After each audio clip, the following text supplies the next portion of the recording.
Hello student, SN professional classes से मैं अहमद गुप्ता आज आपके लिए लेके आया हूँ बीकॉम सेकंड सेमेस्टर का बिजनेस मैनेजमेंट का पेपर जो कि कंडक्ट हुआ है मई 2025 सेशन में। तो चलिए स्टूडेंट्स स्टार्ट करते हैं। कौन कौन से प्रश्न पूछे गए हैं।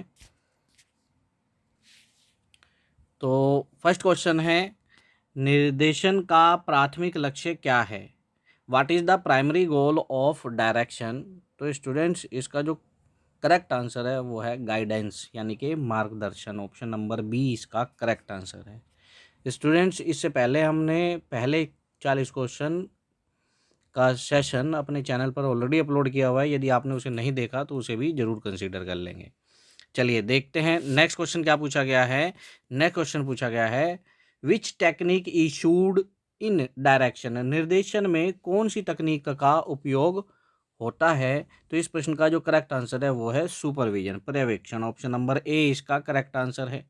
इसके बाद नेक्स्ट प्रश्न आपसे एग्जाम में पूछा गया है, what does direction initiate in an organisation? निर्देशन संगठन में क्या शुरू करता है? तो यह है एक्शन यानी कि कार्यवाही शुरू करता है। ऑप्शन नंबर सी इसका करेक्ट आंसर है।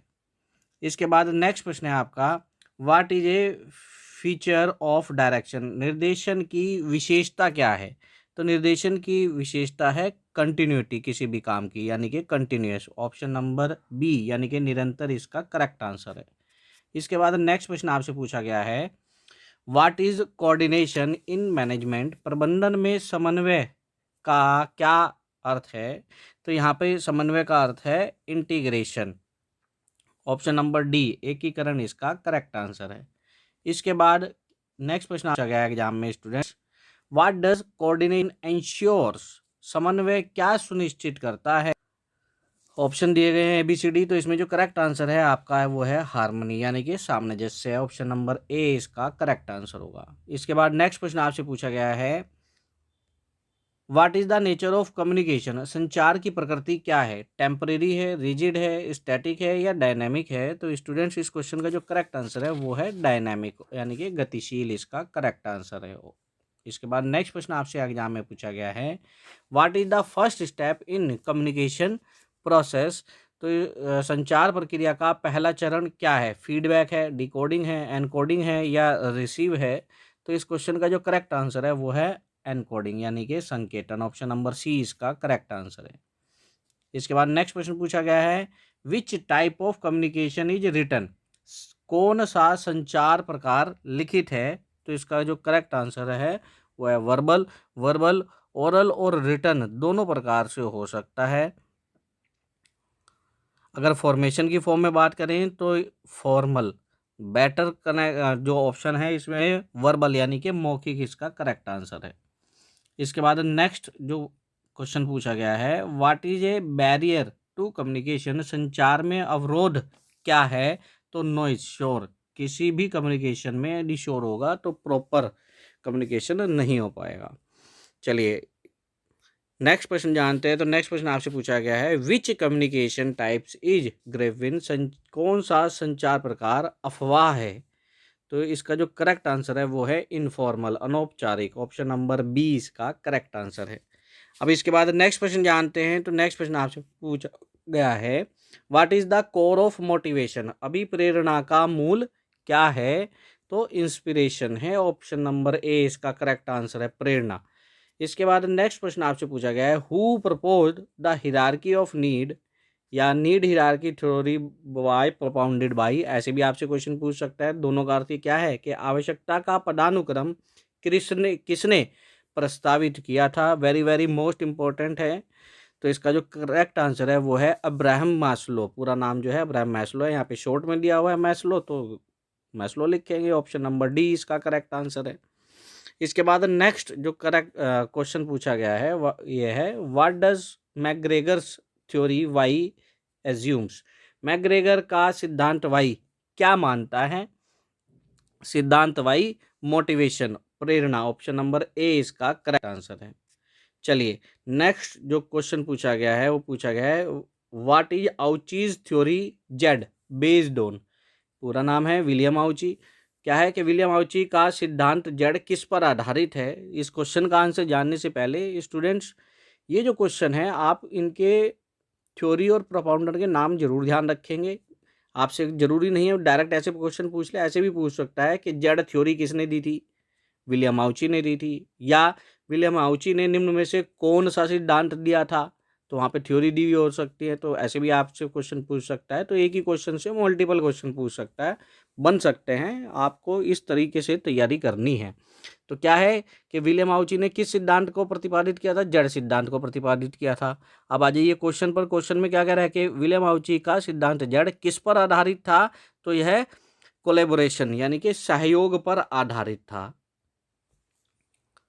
और यह क्या है, यह जापानीज मैनेजमेंट स्टाइल पर आधारित है थ्योरी। चलिए, जैसे कि ऊपर वाले क्वेश्चन में क्या है, यहाँ पे बनता है कि सिद्धांत वाई, मैकग्रेगर ने किस सिद्धांत को प्रतिपादित किया था। मैकग्रेगर का जो सिद्धांत है वो theory X and theory Y, इन्होंने दो थ्योरी विशेष तौर पर जानी जाती है, थ्योरी एक्स और Y. Theory X negative motivation को रिप्रेजेंट करती है और थ्योरी वाई पॉजिटिव मोटिवेशन को रिप्रेजेंट करती है। चलिए, अब इसके बाद नेक्स्ट क्वेश्चन जानते हैं स्टूडेंट्स। नेक्स्ट क्वेश्चन आपसे पूछा गया है, what is the financial initiative, वित्तीय प्रोत्साहन क्या है। तो दिए गए जो ऑप्शन है इसमें जो वित्तीय प्रोत्साहन है वो है बोनस। चलिए, अब इसके बाद नेक्स्ट क्वेश्चन जानते हैं। तो नेक्स्ट क्वेश्चन है आपसे पूछा गया, what is a non financial initiative, गैर वित्तीय प्रोत्साहन क्या है। वेतन, एप्रिसिएशन, कमीशन या अलाउंस। तो इसके अंदर एप्रिसिएशन प्रशंसा जो है गैर वित्तीय प्रोत्साहन है, जबकि वेतन नकद रूप में मिलता है, कमीशन नकद रूप में मिलता है, भत्ते भी जो है नकद के रूप में मिलते हैं। चलिए, अब इसके बाद नेक्स्ट क्वेश्चन जानते हैं। तो नेक्स्ट क्वेश्चन आपसे पूछा गया है, what is the essence of leadership, नेतृत्व का सार क्या है। तो यह इन्फ्लुएंस, प्रभाव है। ऑप्शन नंबर ए इसका करेक्ट आंसर है। इसके बाद नेक्स्ट क्वेश्चन आपसे पूछा गया है, व्हाट इज ए की फंक्शन ऑफ लीडरशिप, नेतृत्व का प्रमुख कार्य क्या है।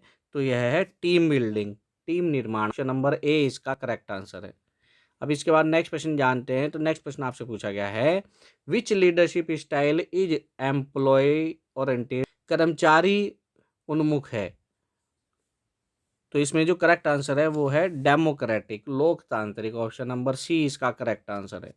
अब इसके बाद नेक्स्ट क्वेश्चन आपसे पूछा गया है students, what does leadership provide two teams, नेतृत्व टीमों को क्या प्रदान करता है। तो यह डायरेक्शन प्रदान करता है, दिशा प्रदान करता है। इसके बाद नेक्स्ट प्रश्न आपसे पूछा गया है students, what does Likert's system four emphasise, Likert का सिस्टम 4 किस पर जोर देता है। तो यह पार्टिसिपेशन यानी कि सहभागिता पर जोर देता है। ऑप्शन नंबर ए इसका करेक्ट आंसर है। इसके बाद नेक्स्ट क्वेश्चन पूछा गया है, what is controlling in management, प्रबंधन में नियंत्रण क्या है।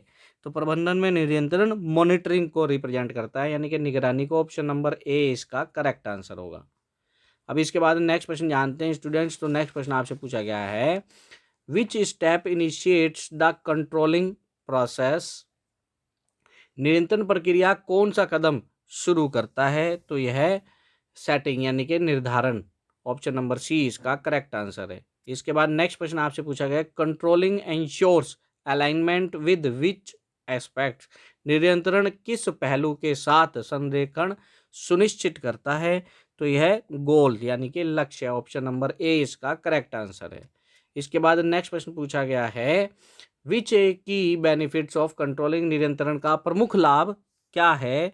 तो यह एफिशिएंसी है, दक्षता प्राप्त करना है। ऑप्शन नंबर बी इसका करेक्ट आंसर है। इसके बाद नेक्स्ट प्रश्न है, controlling is a function of which level, नियंत्रण किस स्तर का कार्य है। तो ऑप्शन दिया गया है ऑपरेशनल, स्ट्रेटेजिक, टैक्टिकल या ऑल। तो इसका आंसर आ जाएगा ऑल, सभी। चलिए, अब इसके बाद नेक्स्ट प्रश्न जानते हैं। तो स्टूडेंट नेक्स्ट प्रश्न आपसे पूछा गया है, इफेक्टिव कंट्रोल सिस्टम आर, प्रभावी नियंत्रण प्रणाली है टाइमली, समय पर। ऑप्शन नंबर बी इसका करेक्ट आंसर होगा। नेक्स्ट है, कंट्रोल सिस्टम शुड बी, नियंत्रण प्रणालियां होनी चाहिए कॉस्ट इफेक्टिव, एक्सपेंसिव, अनरिलायबल या इनफ्लेक्सिबल। तो इसका आंसर है कॉस्ट इफेक्टिव, लागत प्रभावी होनी चाहिए। इसके बाद नेक्स्ट प्रश्न आपसे पूछा गया है, which is a modern control technique, आधुनिक नियंत्रण तकनीक क्या है। अंकेक्षण है, रिपोर्टिंग है, बेंचमार्किंग है, निरीक्षण है, तो इसका आंसर आ जाएगा, करेक्ट आंसर होगा। चलिए अब इसके बाद नेक्स्ट क्वेश्चन जानते हैं स्टूडेंट्स। नेक्स्ट प्रश्न आपसे पूछ रहा है, what is a feature of break even analysis. Break even analysis या विशेषता क्या है। तो स्टूडेंट्स यह जानना होगा कि ब्रेक इवन का मतलब क्या होता है। ब्रेक इवन का मतलब होता है हमारे को वो पॉइंट ढूंढना जिस पर ना तो लाभ हो रहा हो और ना ही हानि हो रही हो, यानी कि हमारी लागतें निकल रही हो। यह पॉइंट क्यों निकाला जाता है, जिससे ताकि हम यह निर्धारित कर सकें कि हमारे को इस पर्टिकुलर प्राइस से माल को नहीं बेचना है, यानी कि यह जो पॉइंट है लाभप्रदता से संबंधित है। ऑप्शन नंबर ए इसका करेक्ट आंसर है, क्योंकि जब तक आपको कॉस्ट नहीं पता होगी कि मेरी लागतें क्या आ रही है ना, तब तक आप यह निर्धारित नहीं कर पाओगे कि मेरे को माल कितने पर बेचना है अपना प्रॉफिट ऐड करके, कि एटलीस्ट मुझे इतना प्रॉफिट चाहिए ही चाहिए। चलिए अब इसके बाद नेक्स्ट क्वेश्चन जानते हैं। तो नेक्स्ट क्वेश्चन पूछा गया है, what does statistical control rely on. सांख्यिकी नियंत्रण किस पर निर्भर करता है। तो यह डेटा पर निर्भर करता है। ऑप्शन नंबर डी इसका करेक्ट आंसर है। इसके बाद नेक्स्ट प्रश्न पूछा गया है, what is management of change. परिवर्तन का प्रबंध क्या है। तो इसका आंसर है एडेप्टेशन, यानी कि अनुकूलन। ऑप्शन नंबर बी इसका करेक्ट आंसर है। अब इसके बाद नेक्स्ट प्रश्न जानते हैं। तो नेक्स्ट प्रश्न है, which is a type of change. परिवर्तन का कौन सा प्रकार है। फाइनेंशियल, टेम्परेरी, आइसोलेटेड या स्ट्रैटेजिक। तो यह स्ट्रैटेजिक, ऑप्शन नंबर डी इसका करेक्ट आंसर है। रणनीतिक इसका करेक्ट आंसर है। चलिए अब नेक्स्ट क्वेश्चन जानते हैं। तो नेक्स्ट क्वेश्चन पूछा गया आपसे students, participation in changes promotes conflict, delay, acceptance और कन्फ्यूजन। परिवर्तन में भागीदारी बढ़ावा देती है। किसको बढ़ावा देती है।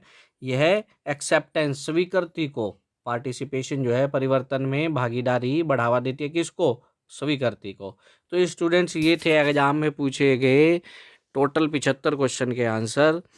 सेशन कैसा लगा कमेंट करके ज़रूर बताएं। साथ ही साथ अपने मित्रों के साथ इस सेशन को शेयर करें और चैनल के साथ बने रहें, ताकि इसी प्रकार के रेगुलर अपडेट्स आपको प्राप्त होते रहें नेक्स्ट सेशन में। तब तक के लिए bye bye student and best luck for your examination.